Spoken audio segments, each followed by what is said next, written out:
Hey guys, it's Paul from Ashen Phoenix. It is New Comic Book Day for the week of April 25th, and we're going to get started right now.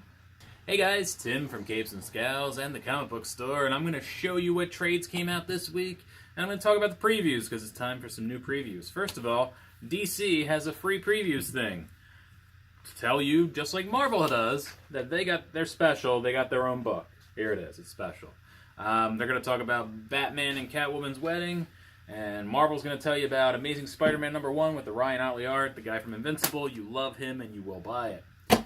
And if you want the giant tome, here is Previews, which has everybody else in it. And the most interesting thing is not Captain America #1, written by Ta-Nehisi Coates, who does Black Panther. It's Archie meets Batman 66, which might be the greatest idea ever in the history of ideas. You know, or not. But who cares? It'll be fun. Now, speaking of Archie, we've got Archie, the Silver Age, 60s and 70s volume. We've got Crossroad Blues. I have no idea what that is. We have Flash Comics hardcover, volume 2, which looks like it features the Button storyline. We have the long-awaited return of Fear Agent. This is long out of print. It's Rick Remender, who has written everything that you love.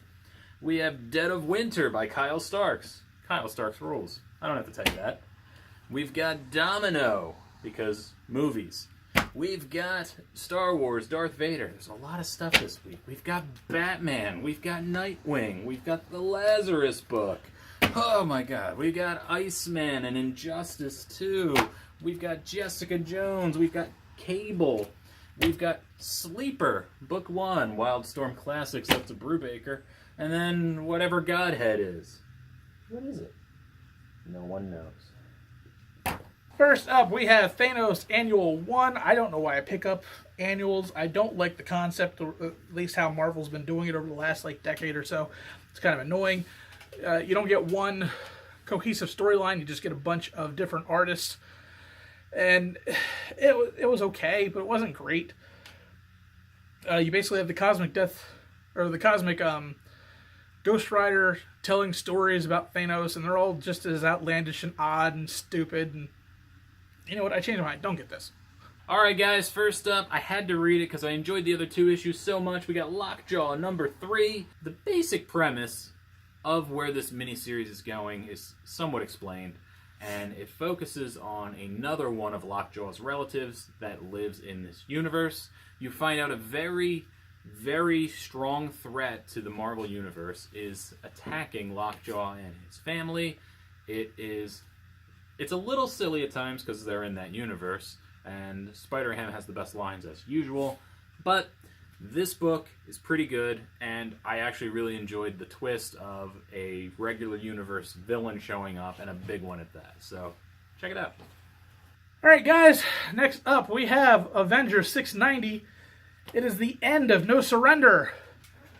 And as much as I like this book, the ending was a little bit lackluster to me, from all the stuff that happened, because there was really no consequences. Everything just kind of, we got that happy ending, and everybody got that happy ending. And it sets up all the stories moving forward, but I mean, it was okay. It was good. And it sucks because I've been really, really high on this book.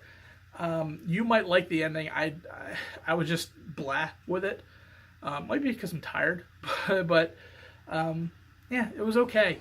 And that's all it was. It was just okay. It could have been better. I wish that there were actual consequences when you're reading a 16-week series called No Surrender. You assume that there are going to be lasting consequences and lasting endings. And even last week's death, or quote-unquote death of Quicksilver, that didn't even last, because immediately followed, you had artists and writers dropping Quicksilver issue #1, so we're going to, Quicksilver's not dead.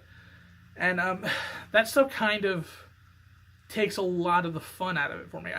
I as much as we use the internet for content delivery and all that kind of stuff, it does kind of spoil things, especially when you're reading something that is supposed to be life or death situations, and then you see a person who was supposedly dead, and then later on you find out that it's like, oh yeah, no, he has his own series coming out in 2 or 3 months, and all that stuff that you're reading, doesn't matter. So that's kind of why I was down on this book. It wasn't bad, it just wasn't great, and it wasn't what I was expecting for an ending. My next book is awful. Can that be my review? My next book is terrible. My next book is Lady Death, Unholy Ruin #1. Now, Lady Death as a concept is fine, but this Lady Death and the old Lady Death seems a little different. I remember old Chaos comics and whatnot, and it's still the same guy, Brian Paluto, or however you say his name, Palidio. This seems like an excuse for some TNA action. The storyline was a little weak. They're in hell. It's like a game show, and she is attacking these serial killers that come back. The one guy dies, and I don't even think she touched him. I don't understand. It made no sense. It was confusing as far as the physicality of it. I was just really bored to tears, and I thought the writing was sloppy. This book's sloppy. Sloppy book. Sloppy book! Alright guys, and my picks of the week are a twofer. Top Gal's Cyberforce issue #2 and Witchblade issue #5.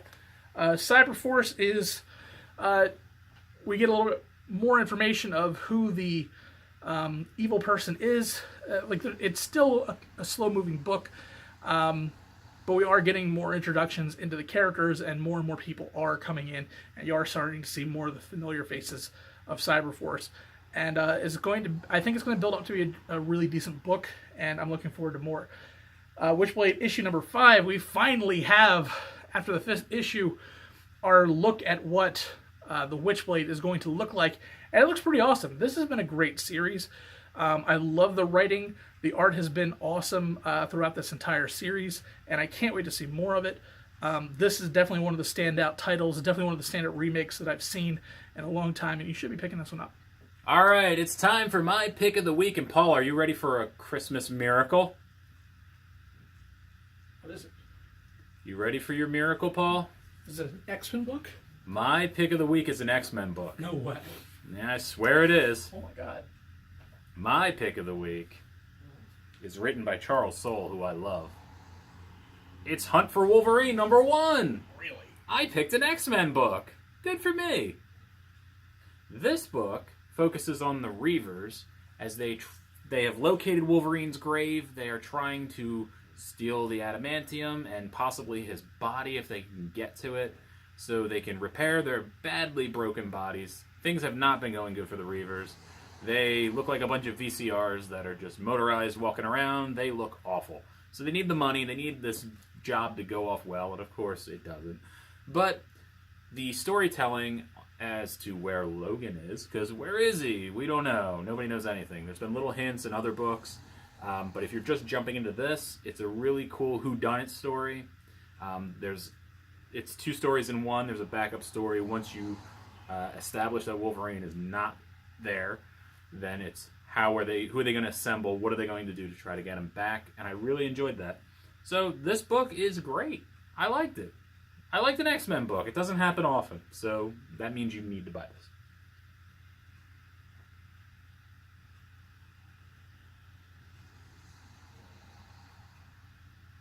That's it. That's it. Stuff over here. Yeah. Go find it.